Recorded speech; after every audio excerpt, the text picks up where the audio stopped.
FFP is three letters that send chills down every Newcastle United fan's spine, and probably other football club supporters as well.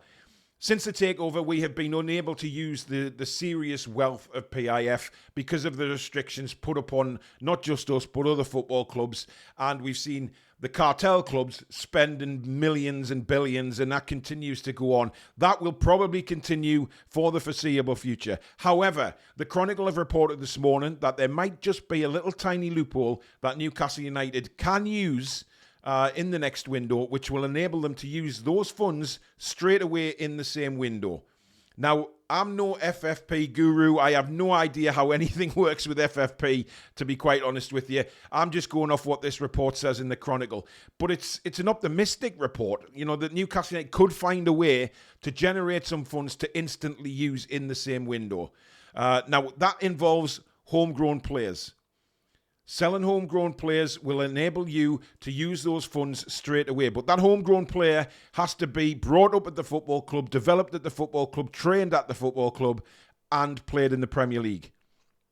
There's some very interesting points there, but I know who you're going to point to straight away. And, I did it myself. As soon as I read the report, I went, ooh, Sean Longstaff. Now, Sean Longstaff hasn't played particularly well for Newcastle this season at all. He came out in a recent interview and said that he was suffering because he almost broke his ankle at Everton. He's never really got fully fit. He hasn't had the time to get fit because when Tonali came in, he felt like he had to keep pushing for his place, and he hasn't looked the same player. Now, we've said many, many times on this channel that there is a possibility that next season Sean Longstaff would be a fantastic squad player. Give him a rest, get him fit, and get him back on the football pitch, but as a squad player next season. Because if we want to be an elite side, I don't think Sean Longstaff is an elite player. Nowhere near. Now, what the report states is, if you were to sell a homegrown player, for example, 30 million quid, and again, I'm not saying Sean Longstaff is worth 30 million quid here, guys, not a chance in hell. However, if we were to sell a player for 30 million quid, those funds would be immediately available to use in that transfer window. It says that the selling of a homegrown player will immediately improve your transfer budget for that window. So everybody's going to be looking and thinking, right, how much can we get for a Sean Longstaff? Because for me, he is the standout homegrown player that we can make a decent amount of money on. Not a lot, but a decent amount to use in order to improve the transfer kitty in the summer. There has been rumblings that maybe Newcastle might look at selling Sean Longstaff, because is he the future? Is he where we want to be for that elite? I'm not sure he is. In fact, I know he's not. But that's nothing against Sean Longstaff. That's just his ability. But as a squad player, you've got to remember, if we go into Europe next season, we're going to need a certain batch of homegrown players. Now, what we can do is obviously look to somebody in the academy to take that place of Sean Longstaff. That would be an option. So, there is ups and downs to doing this.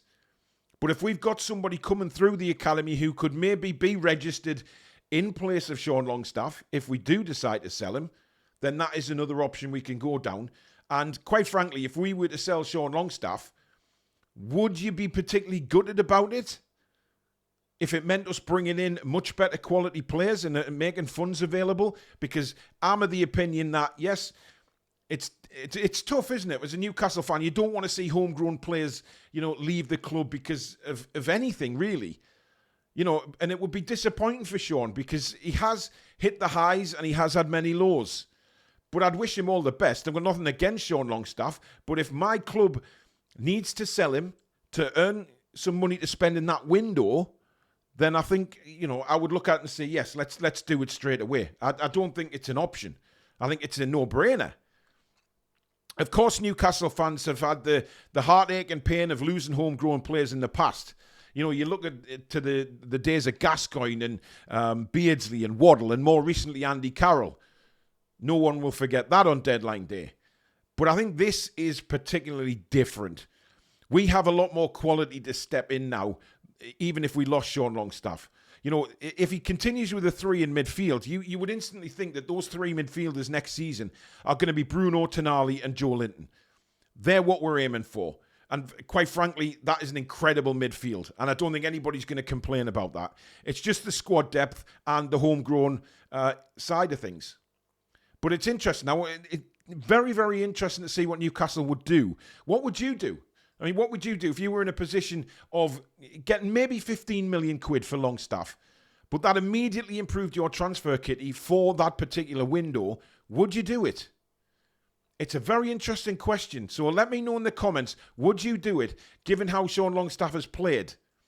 Or do you think that if Sean does have a good rest, then he's going to be a much better player to have around in the squad next season? It's really interesting. What they're saying is it's a kind of a reward for clubs. You know, if they sell a player, a homegrown player, it's kind of a reward for developing that player through the academy, bringing him on in training, and of course, introducing him to the Premier League. So it looks for me like they're going to have played in the Premier League in order to get this money straight away, the loophole, if you like. Man City did it with Cole Palmer, and Chelsea did it with Mason Mount. So it is possible. And we keep saying, how Man City doing that, or how are Chelsea doing that? But if Chelsea did that with Mason Mount, they got a ridiculous amount of money for him. Obviously, it was 40-odd million for Cole Palmer. Man City would have that funds straight away because of the loophole, if you want to call it a loophole, or whether it's just in the rules, I don't know. But obviously, Cole Palmer was brought on by Manchester City, developed, trained, etc., and had Premier League experience before they sold him to Chelsea. Mason Mount, exactly the same at Chelsea. So could we be looking at that? And we're going to get nowhere near the money for Sean Longstaff that the likes of Chelsea got for Mount or Man City got for Cole Palmer.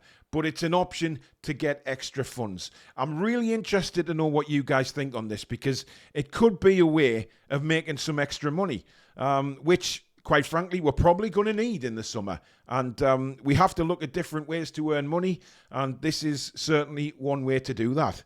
Now, as I said earlier on, transfers. There's a couple of names being linked with Newcastle United this morning. Now, I don't know whether we're being optimistic here or whether I believe the reports saying that we're leading the race for certain players. But one particular player who we've all on this channel spoke very highly of is Jarrad Branthwaite at Everton. He has been linked with us again this morning. However, Real Madrid and Manchester United are apparently very interested in him as well. This guy is not going to go cheap. He's 21-year-old, and he could be valued as high as £75 million. Now, we were talking yesterday's news, and we've been talking in various shows over the last few weeks about, a centre-back coming in and paying a lot of money for him, being a really valued signing. We were talking about Tosun yesterday coming in on a free transfer, but we said Newcastle United will still want to make a marquee signing. And if we would pay that kind of money for Jarrad Branthwaite, that would probably be a marquee signing, guys. But is he the kind of name that would excite you? As I say, only 21-year-old. Everton apparently would take 65 million and then 10 million in certain add-ons. That's still an extreme amount of money. So again, if we're going to go for players like this, then you look at that little loophole in FFP to earn some extra money, and maybe that could just top off the kitty to bring in a marquee signing. Now, obviously, Newcastle linked with Tosun yesterday. It looks like they're really about to sign him, if you believe all the reports. And, of course, Lloyd Kelly from Bournemouth. So there's options either way. And then a marquee signing. But is it a marquee signing at centre-back we want to see? Or is it right wing? Or is it striker? We're going to have to look at that. There is release clauses within certain players. You look at Šeško at... Šeško coming in would be incredible. Absolutely incredible. I think is it £45 million his release clause? It's incredible. Bring him in. For God's sake, just get him in. He's a fabulous player. But Branthwaite would be very, very interesting, but a lot of money. He started 32 Premier League games this season, so he has had a lot of games, and he stood out. He stood out by a mile. And it's obviously, caught the eye of Real Madrid. You're playing well. Now, I'm not saying that the report says Real Madrid are definitely interested. They've registered an interest, maybe. However, Manchester United definitely interested, and certainly Newcastle are as well. They've registered an interest, apparently. The other guy is Onana. Now, we spoke about him before. The deal could be around £50 million, and apparently we are leading the race for Amadou Onana. Now, this is very interesting to me because Bayern Munich are also interested in him. Man United get mentioned with every single bloody player going at the minute. But I don't think Man United have the funds to bring in a Jarrad Branthwaite or a Amadou Onana. I really don't. I just don't. There's no way in hell I think Man United have the funds to do that, given the scrap that they're having just to pay Ashworth's compensation. I think Sir Jim is being a little bit optimistic, shall we say, with some of the signings he wants to make. Now, what the report does say is this could be Newcastle's replacement for Sean Longstaff. Now, if that's the case, do it. Do it now. This guy is a serious, serious talent. He's massively thought of across European football. And if Newcastle United are leading the race for him, it would be an absolutely fantastic signing come the summer. And, it'd just be brilliant. And if we had midfielders to choose from, like the likes of Joe Linton, Willock, Onana, Bruno, Tonali, we'd have, without taking the piss here, we'd have one of the best midfields in the country, I think. Squad-wise, looking at those players, Jesus. Not many people would be able to call on a midfield like that. And it would enable Eddie Howe to rotate as well, which is a big, big thing. But let me know what you think.